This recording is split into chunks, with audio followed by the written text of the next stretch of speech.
என்றிருக்கிறாயும் என்றார்.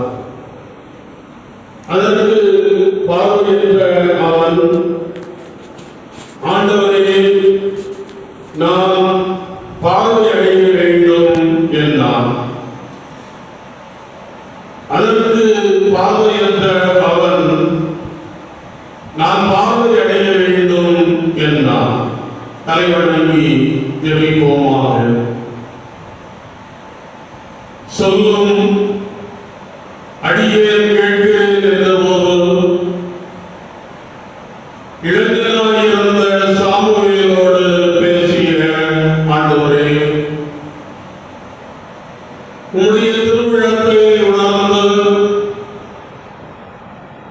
எங்கள் வாழ்வில் இறைகாத்தல் பெற்று உம் திருப்பணி விடைகளை சிறப்புடன் செய்வதற்கு ஏதுவாக நீங்களோடு பேச வேண்டும் என்று இறைமகன் இயேசு கிறிஸ்துவின் வழியாய் வேண்டுகிறோம் தந்தையே. ஆமென். தென்னிந்திய திருச்சபையினுடைய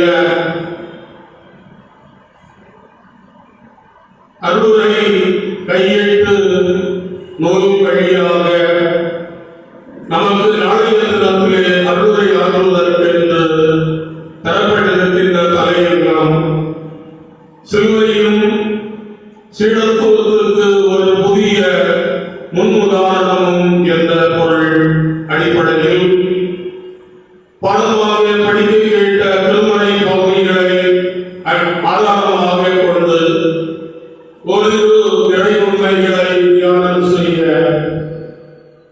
ஆண்டவர் இயேசு கிறிஸ்து அல்லது சிலுவை நாதர் நமக்கு உதவி செய்வாராக.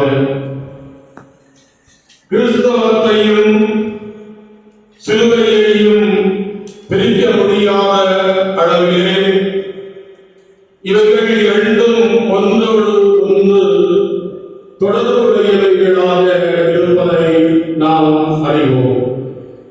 நகமும் சதையும் பிரிக்க முடியாதது போல ஆன்மீக வாழ்க்கையில் கிறிஸ்துவையும் சிலுவையையும் பிரிக்க முடியாத அளவுக்கு நாம் ஒன்றுபட்டு வாழ வேண்டும் என்று ஆண்டவர் விரும்புகிறார்.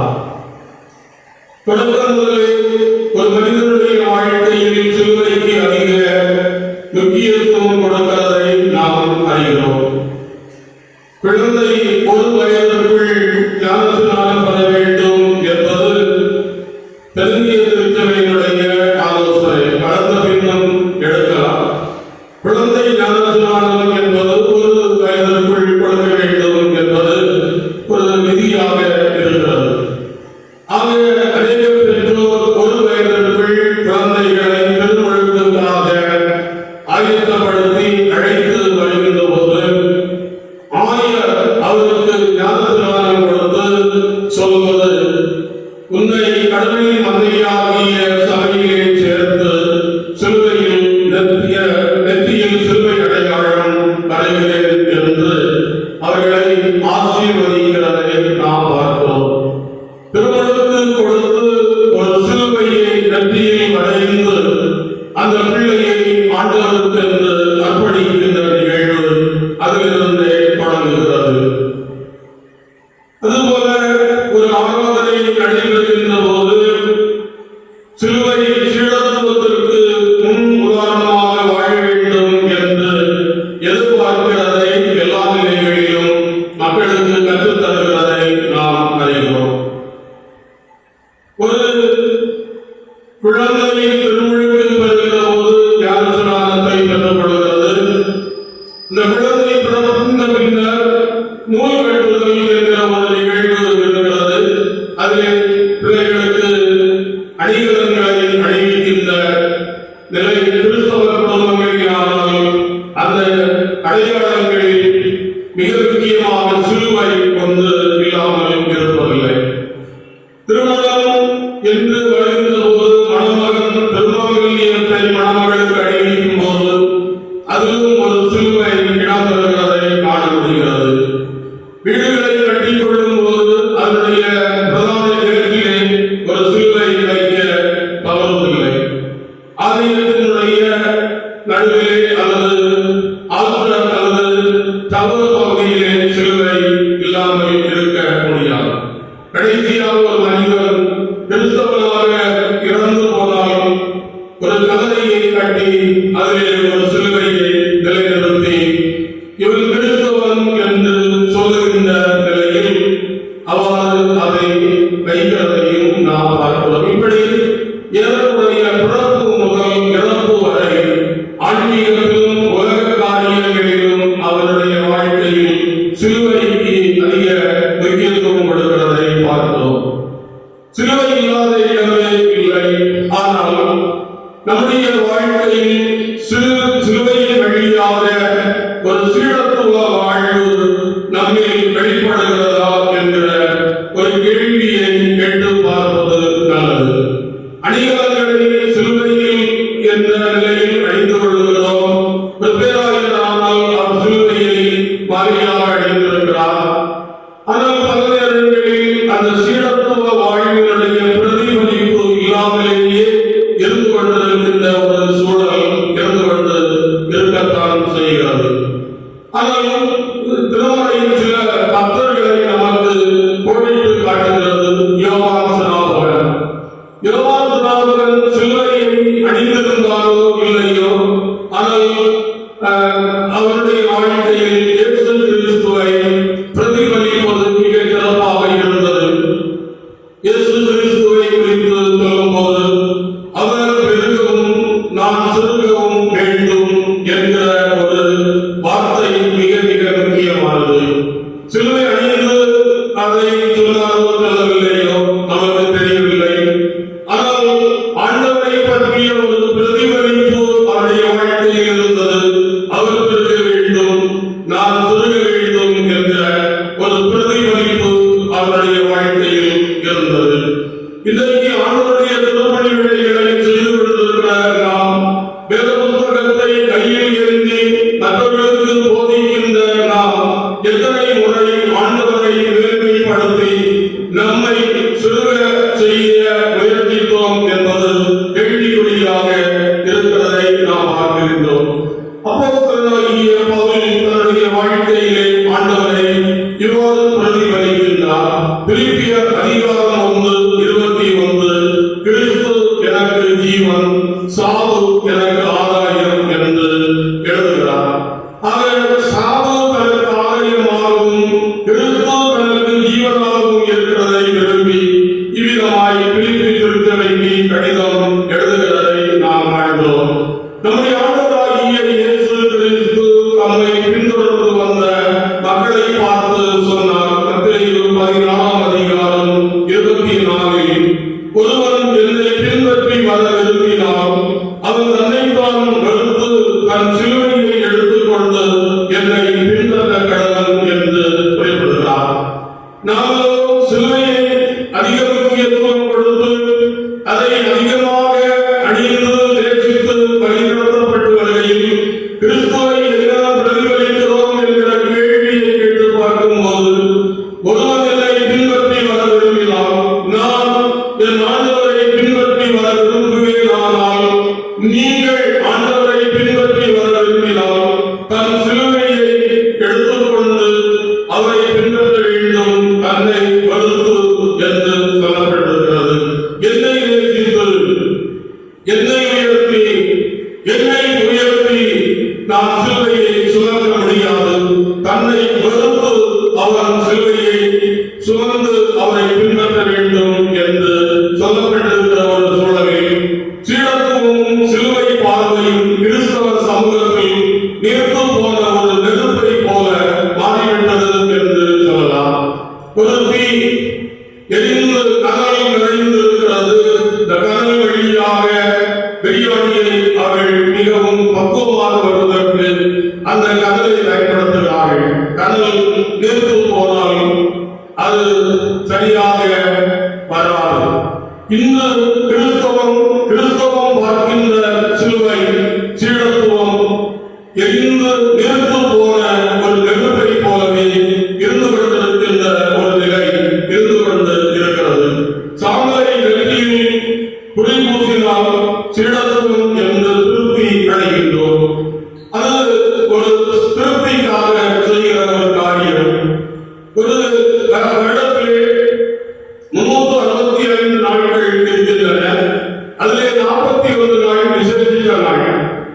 இந்த தவக்காலங்கள் மற்ற 324 நாட்கள் எது வேண்டுமானாலும் செய்யலாம் என்கிற ஒரு பார்வை கிறிஸ்தவ சமூகத்தில் வந்து வெளியிட்டுள்ளது.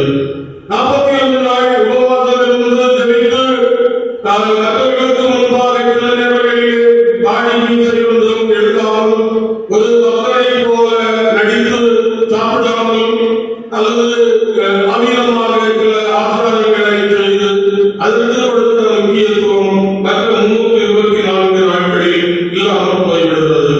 மாம்ச உணவை தவிர்த்தல் சீடத்துவமா? உண்மையில் அதிகம் சேர்த்து உதவியிடம் நமது சபையில் இந்த தவக்காலங்களில் அதிகமான காணிக்கைகளை சேர்த்து முதல் பரிசு பெறுகிறது ஒரு சீடத்துவமா என்கிற கேள்வி எல்லாம் கேட்கப்படுகிற ஒரு சூழலில் நம்முடைய வாழ்க்கையில் எவ்விதமான ஒரு அனுபவத்தை நாம் பெற்றுக் கொள்கிறோம் என்பதை எண்ணி பார்க்க வேண்டியது நல்லது. நம்முடைய கிறிஸ்தவ வாழ்க்கை சிலுவை சுமக்க வேண்டிய மனிதன் இன்றைக்கு மிக மிக வித்தியாசமாக கடன் வாங்கி சென்று கொண்டு இருக்கிறதை காண முடிகிறது. பானி லோரவி என்று சொல்லப்படுகிற ஒரு ஆசிரியர் ஸ்ட்ரீம்ஸ் இன் தி டெசர்ட் என்கிற ஒரு புஸ்தகத்தை எழுதினார். இந்த ஸ்ட்ரீம்ஸ் இன் தி டெசர்ட் என்று சொல்கிற அந்த புஸ்தகத்திலே ஒரு கதாபாத்திரமாக ஒரு சிலுவை சுமக்க வேண்டிய மனிதனை குறிப்பிடுகிறார். சிலுவை சுமக்க வேண்டிய ஒரு மனிதனை அவர் குறிப்பிடுகிறார். அந்த சிலுவை சுமக்க வேண்டிய மனிதன் சந்தோஷமாக இருக்கவில்லை, கன்னடமாக இருந்து கொண்டிருக்கிறான், அர்த்தத்தோடு இருந்து கொண்டிருக்கிறான்.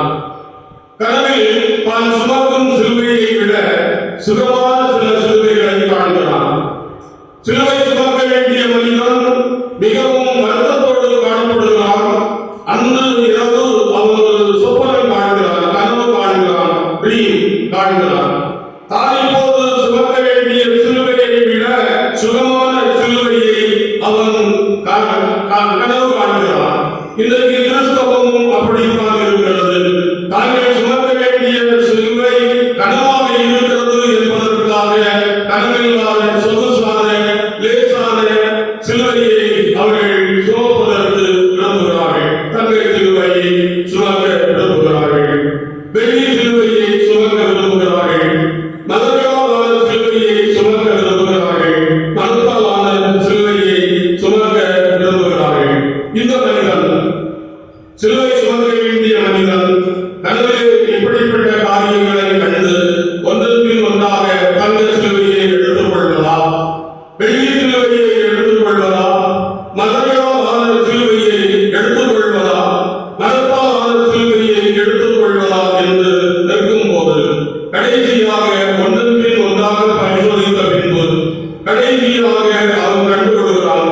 இந்த லேசான அல்லது இந்த வெளியேறப்பட்ட சிலுவைகளை சுமப்பதினால் வருகிற கஷ்ட நஷ்டங்களை விட என் ஆண்டவர் எனக்கு வந்திருக்கின்ற அந்த சிலுவையை தவிர வேறு ஏதும் சந்தோஷமான சிலுவை ஒன்றும் இல்லை என்று உணர்கிறான் என்று பானி லோரவி என்று சொல்கிற அந்த மனிதன் குறிப்பிடுகிறார். தமிழ் சிலுவை இருக்கலாம், வெள்ளி சிலுவை இருக்கலாம், மதங்களான சிலுவை இருக்கலாம். எனக்கு அவைகளெல்லாம் ஒன்றும் இல்லை. எனக்கு என் ஆண்டவர் என்ன சிலுவை தந்தாரோ அந்த சிலுவையை போன்ற ஒரு சந்தோஷமான ஒன்று உலகத்தில் வேறு ஒன்றும் இல்லை என்று சுட்டி காட்டுகிறதை நாம் பார்க்கிறோம். படமாக படிக்க கேட்ட நெர்ஜனி பகுதியிலே பத்திரிகையோ என்று சொல்லப்படுகிற பார்வையற்ற ஒரு மனிதனை சந்திக்கிறோம். இந்த பார்வையற்ற மனிதனுடைய கண்கள் மூடப்பட்டிருந்தன. இந்த உலகத்தை அவனால் பார்க்க முடியவில்லை, உலகத்தை பார்க்க முடியவில்லை, மக்களை பார்க்க முடியவில்லை என்ற ஒரு நிலை இருந்து கொண்டு இருக்கிறது. இந்த கண்கள் மூடப்பட்டிருப்பதினாலே இவைகள் பிரிந்து அந்த கண் பார்வையடைய வேண்டுமானால் ஆண்டவர் அவனுக்கு அற்புதம் செய்ய வேண்டியது தவிர வேறு ஒன்றும் இல்லை. நம்முடைய வாழ்க்கையில் இந்த அவருடைய கண்கள் பார்வையில்லாமல் இருப்பதற்கு இவைகள் ஒன்றோடு இணைந்து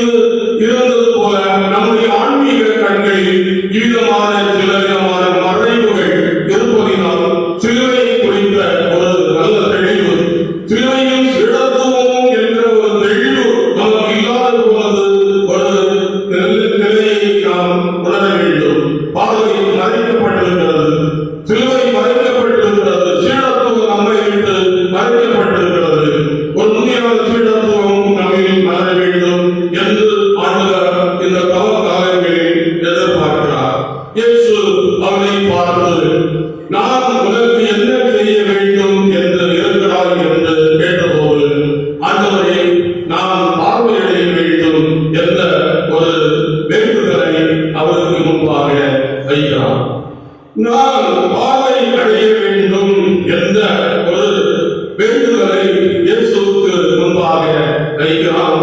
பல தடைகள் இருந்தன, பேசாமல் அகற்றினார்கள். ஆனால் அவர் முன்னே விட அதிகமாக சத்தமிட்டார். அவர் இவ்விடத்தில் கொண்டு வாருங்கள் என்று சொல்லி அவருக்கு ஆண்டவர் பார்வை கொடுக்கிறார். இன்று ஆண்டவர் நம்மை பார்த்து கேட்கிற கேள்வி, நான் உங்களுக்கு என்ன செய்ய வேண்டும் என்று இருக்கிறீர்கள்?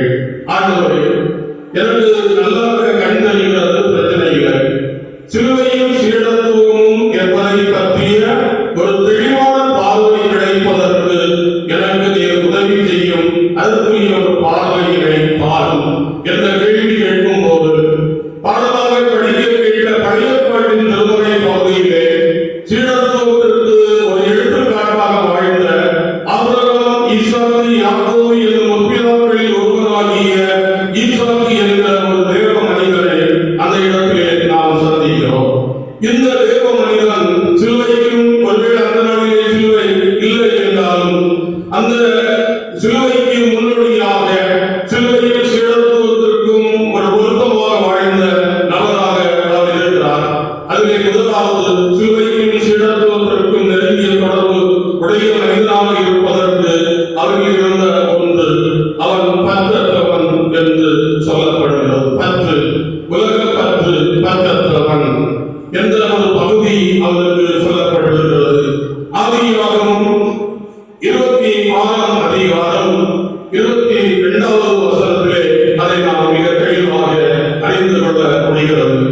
ஆதியாகம புத்தகம் 26ஆம் அதிகாரம் அதனுடைய 22வது வசனத்திலே சொல்லப்பட்டிருக்கின்ற ஒரு செய்தி என்னவென்றால், இந்த மனிதன் பற்றற்றவனாக இருக்கிறான், உலக பற்று இல்லாதவனாக இருக்கிறான் என்று வேதம் நமக்கு தெளிவாக சுட்டி காட்டுகிறது.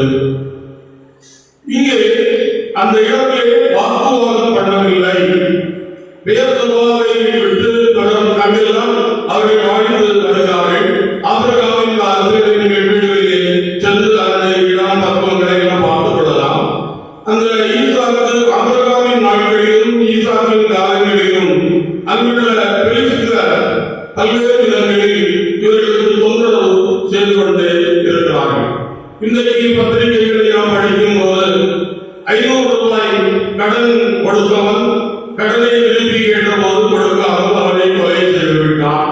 ஒரு 100 ரூபாய், 5 ரூபாய், 10 ரூபாய்க்கான சில பிரச்சனைகள் இன்றைக்கு கொலை செய்கிற அளவுக்கு மக்களை வாழ்க்கையை வரைத்துக் கொண்டு இருக்கிற சூழலில் உலக பற்று நிறைந்து கொண்டிருக்கிற காலகட்டங்களில் இன்றைக்கு இந்த ஆபிரகாம், அவருடைய மகன் ஈசாக்கு ஆகியோருடைய வாழ்க்கையிலே ஏற்பட்ட பிரச்சனைகள், அந்த காலத்தில் ஒரு இடத்தில் கண்ணீர் கண்டுபிடிப்பது என்பது மிக சிரமமாக இருந்த காலகட்டங்களிலே இவர்கள் கோடிகள உறவுகளை எல்லாம் வெட்டி மற்ற பெலிஸ்தர் வந்து இவர்கள் கண்ணீர் கண்டோம் என்று சொல்லும் போது அதை கேட்காத மெய்ப்பர்கள் இந்த கண்ணீர் கண்டுபிடிப்பது என்று வாக்குவாதம் பண்ணின போது ஈசாக்கு தன்னுடைய இந்த உறவு தனக்கு என்று சொந்தம் பாராட்டாமல் நாங்கள் தான் அதை கொண்டினோம், எங்களுடைய உழைப்பு, எங்களுடைய நேரம் இதற்காக உதவிட்டது என்றெல்லாம் சொல்லி இவ்விதமாய் சொல்லாமல் அந்த இடத்தை விட்டு எந்த வாக்குவாதமும் பண்ணாமல்,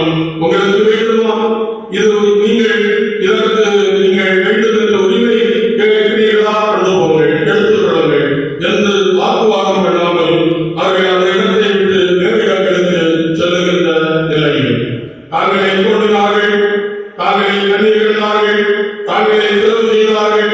உழைப்பு, வியர்வை எல்லாவற்றையும் பொருட்படுத்தாமல் ஏதாவது உழைப்பவர்கள் கண்ணை போட்ட போது அமைதியாக எதிர்பார்க்குவாதம் செய்யாமல் அமைதியாக வேலையிடம் நோக்கி செல்லுகின்ற பண்பட்ட அற்புத மனிதனாக அவர் இருக்கிறார்.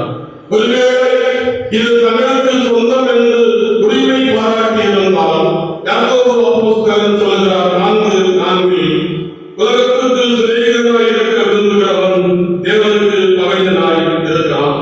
உலகத்தை சிநேகித்து தேவனுக்கு உகந்தவர்களாய் இருக்க முடியாது என்ற நிலையில் உலக பற்றில்லாத ஒரு ஈசாக்கை கிறிஸ்துவினுடைய சிலுவைக்கு ஒரு சீடனாக, சீடத்துவம் நிறைந்தவனாக இருந்ததை நாம் பார்க்கிறோம். இந்த காலங்களிலே நம்முடைய வாழ்க்கையில் இருந்த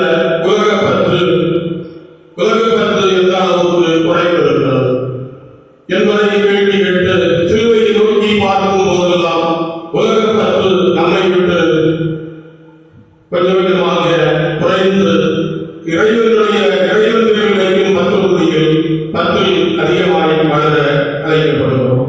பற்றத்தவன் இந்த ஈசாக்கு என்பதிலிருந்து சிலுவையும் சீடத்துவத்துக்கும் ஒரு எடுத்துக்காட்டாக விளங்க வேண்டுமானால் உலகமற்றில்லாதவர்களாக நாம் வாழ்வது அவசியம். இரண்டாவதாக இதே மனிதனிடத்தில் இருந்த மற்றொரு பண்பு 26ஆம் அதிகாரம் ஆதியாகமம் 26ஆம் அதிகாரம் 28ஆம் வசனத்திலே அங்கே சொல்லப்பட்டிருக்கிற ஒரு சொல்லை கர்த்தர் உம்மோடு இருக்கிறார் என்று கண்டோம். இப்போது நிலைமை தலையீடாக மாறி வருகிறது. இவர்களெல்லாம் தோண்ட தண்ணீர் கண்டோம் என்று சொல்ல அவர்கள் இவர்களை வெட்டி கொண்டே இருக்கிறார்கள், சென்று கொண்டே இருக்கிறார்கள். இப்போது ஆண்டவர் இவர்களுக்கு தீமை செய்த மற்றவர்களோடு இடைப்படுகிறார். அவர்கள் ஆபிரகாம் ஈசாக்கு போன்றவர்கள் அதற்கு எந்த விதமான தீமையும் அவர்களுக்கு செய்யாத சூழலில் ஆண்டவர் அவர்களை பார்வையை தருகிறார். இந்த ஈசாக்குக்கு எதிராக நாம் செயல்பட்டோம், ஆபிரகாமுக்கு எதிராக செயல்பட்டோம், அவர்கள் தவறு செய்தவர்கள் அல்ல என்பதை அவர்களோடு ஆண்டவர் பேசுகிறார். கர்த்தர் உம்மோடு இருக்கிறார் என்று கண்டோம்.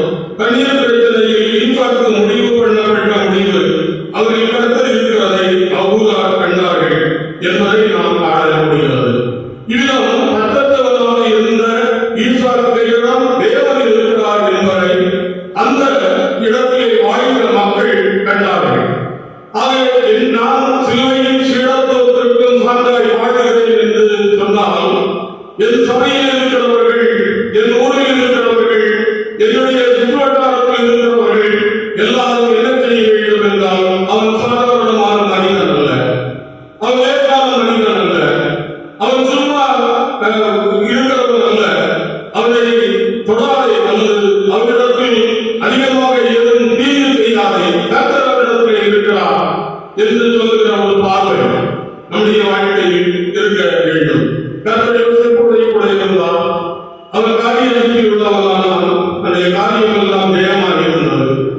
யோசேப்பினுடைய காரியங்கள் ஜெயமாக இருக்கிறது என்றால் சாதாரணமான காரியம் அல்ல. கர்த்தர் அவனோடு இருந்தார். நம்முடைய திருமணங்கள் கர்த்தர் நம்மோடு இல்லாவிட்டால் எதையுமே செய்ய முடியாது, சாதிக்க முடியாது. அது சாதாரணமான காரியம் அல்ல. சிலுவை சுமந்து எளிதான சிலுவைக்கு அல்ல, ஈஸியான சிலுவைக்கு அல்ல, உலகத்தில் இருக்கிற சிலுவைக்கு அல்ல, பண்பட்ட மனிதனாக இருக்க வேண்டும். பண்பட்ட நிலத்தில் தான் செடிகள் சிறந்து செழிப்பாக வளர்ந்து கனிகள் கொடுக்க முடியும். 2025ஆம் ஆண்டின் தவறு காலங்கள் வருகிற ஞாயிற்றுக்கிழமை, அதற்கு அடுத்த ஞாயிற்றுக்கிழமை குருத்துவரை நிலைகள் ஈஸ்வர் என்று முடிய போகிற சூழலில் என்னை உலகத்திலிருந்து மாற்றி இறைப்பதற்கு நேராக சிலுவை நடத்தி இருக்கிறதா? பண்பில்லாத வாழ்க்கையில் இருந்து ஒரு பண்புள்ள வாழ்வுக்கு என்னை நடத்தி இருக்கிறதா? ஈசாக்கு பண்புள்ள வாழ்வு வாழ்ந்தார். ஆத்திரமாய் பேசும் வார்த்தை நம்மை பண்புள்ளவர்களாய் மாற்றிவிடும். மற்றவர்கள் நமக்கு தீமை செய்திருக்கலாம், துணிந்து போய் சொல்லியிருக்கலாம், துணிந்து நமக்கு தீமை செய்திருக்கலாம். ஆத்திரப்பட்டு அவசரப்பட்டு சொல்லும் வார்த்தை துன்பப்பட்ட நேரத்தில் ஆத்திரமாய் பேசினாலே அவருடைய மனைவி, நீரெல்லாம் ஒரு மனுஷனா, நீரெல்லாம் எனக்கு ஒரு கடவுளா, நீரெல்லாம் இன்னும் அந்த ஆண்டவரையே நினைத்து கொண்டிருப்பதெல்லாம் உங்களுக்கு நல்லது என்று தோன்றுகிறதா? அவரை பூஜித்து தீவரை விழும் என்ற வார்த்தை யோபு பண்புள்ள மனிதனாக இருந்தால் அவருடைய மனைவி பண்பற்றவளாக இருந்தால் என்பதற்கு எடுத்துக்காட்டு. இறைப்பணியில் ஈடுபட்டிருக்கிற நாம் சபையோடு தொடர்பு கொள்ளும்போது, சபையோடு பேசும்போது பண்பில்லாமல் பேசவே கூடாது. அது ஆண்டவருடைய நாமத்தை இழிவுபடுத்தும். பண்பில்லாத வார்த்தைகள் நம்முடைய வாயிலிருந்து வரவே கூடாது. சரிதான், உண்மைதான், நம்முடைய சபைதான் சரி, அது வரக்கூடாது. அப்படியானால் நாம் சிலுவைக்கு பகைவர்களாகவே மாறிவிடுவோம். பண்பில்லாத வார்த்தைகள் நம்முடைய வாயிலிருந்து வந்துவிட்டால் சீடத்துவத்திற்கு பதிலாக இயேசு கிறிஸ்துவினுடைய சிலுவைக்கும் சீடத்துவத்திற்கும் பகைவர்களாக மாறிவிடுவோம். காரியத்தை விட இயேசுவை சிலுவையில் அறிந்த போர்த்தேவர்களை விட மோசமான செயலை செய்து விடுவோம் என்பதை எண்ணி பார்க்க வேண்டும். கடைசியில் இந்த ஈசாக்கு பண்பாடு பண்பட்டவன் சரிதான், பற்றத்தவன் சரிதான், ஆனால் பண்பாளன் என்று சொல்லப்பட்டிருக்கிறது.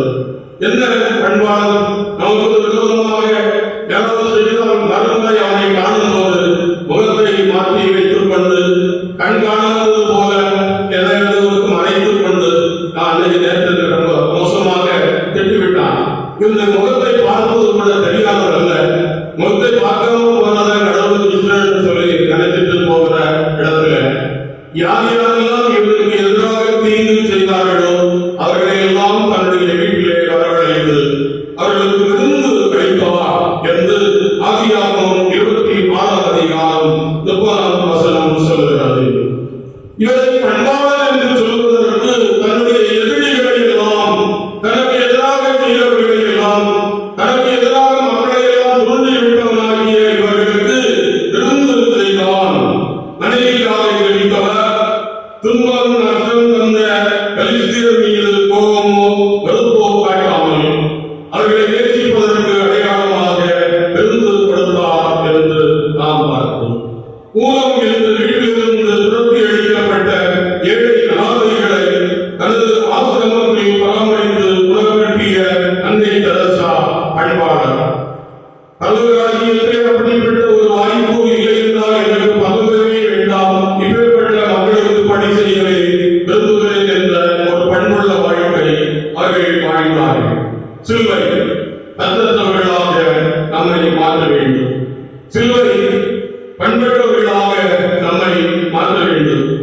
சிலுவை நல்ல பண்பாளர்களாக மாற்ற வேண்டும். அணிகலன்களை அணிந்தோ, கல்லறையிலே ஒரு சிலுவை வைத்தோ, சிலுவை ஆலயத்தில் ஒரு சிலுவை வைத்தோ அதை கொண்டு நமஸ்கரிப்பதோ நம்மை ஒரு சீடத்துவத்திற்கு வழிநடத்தாது. இந்த சிலுவையின் வழியாக மரித்து உயிர்த்த ஆண்டவர் நம்மை தத்தத்தவர்களாக நிறுத்துவாரானால், பண்பட்டவர்களாக நிறுத்துவாரானால், பண்பாளர்களாக மாற்றுவாரானால் அதுவே ஒரு புதிய பார்வை என்பதை உணர்ந்து இயேசு கிறிஸ்து தருகிற சிலுவை மட்டும்தான் மேன்மையானது. அது மற்ற சிலுவைகளை விட கொஞ்சம் கனமாக இருந்தாலும் இப்பேற்பட்ட ஒரு வாழ்வுக்கு நடத்தும் என்ற உணர்வோடு இந்த பார்வையோடு பணி செய்வோம். இறையாசி உங்களோடு இருப்பதாக, அதற்காக நாம் இயேசு கிறிஸ்து வாங்கி உதவி செய்வார்கள்.